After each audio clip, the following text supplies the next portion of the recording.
यीशु हेबे तुम साथी दूर हेब भय भ्रांति से तो जगतर ज्योति अंधकार हेब इति प्रात ज्योति जीवन जला प्रात ज्योतिर समस्त दर्शक भाई भणी मानू मोर आंतरिक शुभेच्छा एवं अभिनंदन ज्ञापन करे। यही नूतन वर्षर शुभेच्छा आपण मानू जनाए।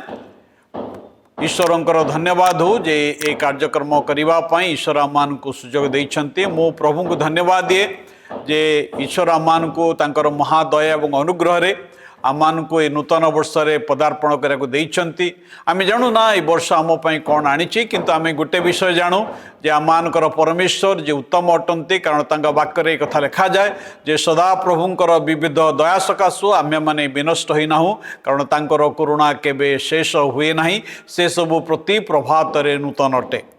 तेबे भाई भणी माने आज आमने जो प्रसंग रे आलोचना करवा आउ प्रसंगटी बहुत कौतूहल विषय अटे। आम बर्तमान नूतन वर्ष अच्छु। ये नूतन वर्ष आम किपरि नूतन हो पारिबा प्रभु वाक्य कथा लिखा जाए एणु जदि कई ख्रीष्ट ठारे अच्छी तेबे से नूतन सृष्टि हुई अच्छी पुरातन विषय सबू लोप पाई अच्छी आउ देख सबू नूतन होई अच्छी।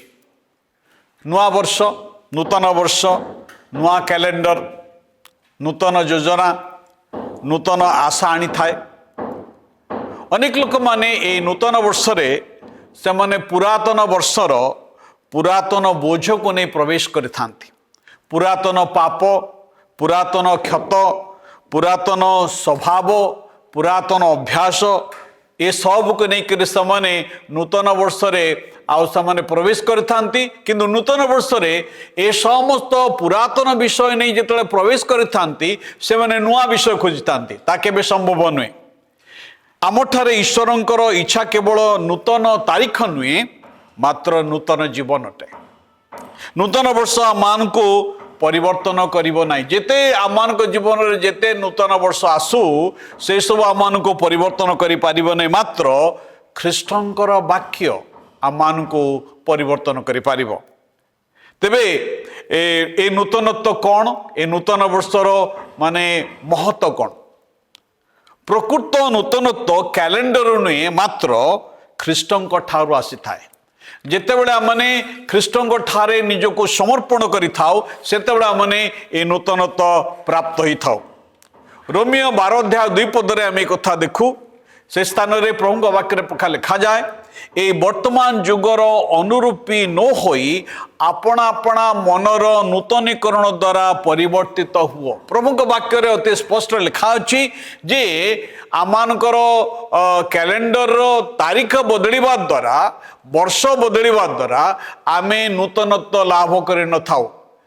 एठी प्रभु वाक्य आम को स्पष्ट भाव में कह जे अपना अपना मनर नूतनीकरण द्वारा परिवर्तित हुओ ना जगत आमन कथा कहे नुआ वर्ष नुआ सिद्धांत। अनेक लोक माने डिसेम्बर 31 तारिख रे रात्रि समय सिद्धांत नेले आमे ए नूतन साल रे नुआ भाव रे बंचिबु नुआ सिद्धांत सब से माने नेले।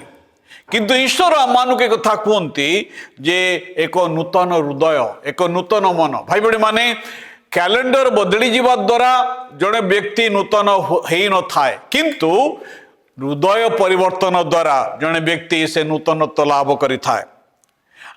आपण हुई तो ये नूतन वर्ष रे आपणकर चाकरी आपणकर स्थान आपणकर बंधु मान को बदलई पारंती किंतु ख्रीष्ट केवल आपण हृदय को परिवर्तन करि पारंती। ख्रीष्ट केवल आपण जीवन को नूतन करि पारंती कारण ख्रीष्टंक बिना आमे प्रत्येक वर्ष गोटे समय चक्रता गड़ी थाए एवं समान भाव में 2025 साल जेपरी थिला 2024 साल जेपरी थिला 2023 साल जेपरी थिला 2026 साल मध्य सेपरी हम केवल ख्रीष्ट ही आमान जीवन रे वास्तव नूतनत्व आनी पारंती। तेबे ए नूतन साल रे नुआ हवा निमंते आमान को कौन करिबो खाबो? ए नूतन साल रे नुआ हवा निमंते आमान को पुरातन को मृत्युवरण करिबो खाबो, पुरातन विषय लोप पाइबो खाबो। सेतपई जिशाय तार 43 अध्याय 18 एवं 19 पद रे प्रभु का वाक्य रे प्रकार लिखा जाए, तुमने आद्य विषय सब स्मरण कर नाही, किबा पुरातन विषय सब विवेचना कर नाही। देख आम्बे एक नूतन कार्य करिबा, ताएबे अंकुरित हबो। प्रभु नूतन कार्य आपणक जीवन रे, मो जीवन रे, आपणकर परिवार रे, मो परिवार रे करिबा पई चाहंती। जेतेबेले आमे प्रभुंकर वाक्य अनुଯାୟୀ जेतेबेले आपणा आपणा मनर नूतनीकरण निमंते आमने ख्रीष्टंक ठारे निजको समर्पण करिबा। कारण ईश्वर कौन सी पुरातन भीतिमूल उपरे नूतन विषय बा नूतन कार्य करिबे नाही, मात्र पुरातन जीवन को परिवर्तन करी नुआ करते। ईश्वर पुरातन विषय को लोप करी आम जीवन रे आउ से नूतनत्व से आरंभ करती। एणु आमान को नुआ हब कहले आमर पुरातन विषय सब को छाड़ब कहब। अनेक समय आमर पुरातन जीवन, पुरातन स्वभाव, पुरातन अभ्यास गुड़िक आम सहित एपरी भाव में लगी रही था। नूतन वर्ष को आमने जदिओ आमने बहुत खुशीर सहित आमने पालन करें, परस्पर को आमने आमानकर अभिभाषण रे आमने एक कथा कही था हैप्पी न्यू ईयर, किंतु देखा गले आमान जीवन रे से जो नूतनत्व देखा जाई न थाए। पुरातन विषय गुड़िक आमान को छाड़ब कहब। पुरातन स्वभाव, पुरातन जीवन तिक्तता, पुरातन जीवन रे जो क्षमाहीनता, आम अनेक समय आमने अन्य मान को क्षमा दे न था। आम अन्य मान क्षमा आशा करि थाउ, भल व्यवहार आशा करि थाउ, किंतु आम क्षमा दे न थाउ, भल व्यवहार कर न थाउ।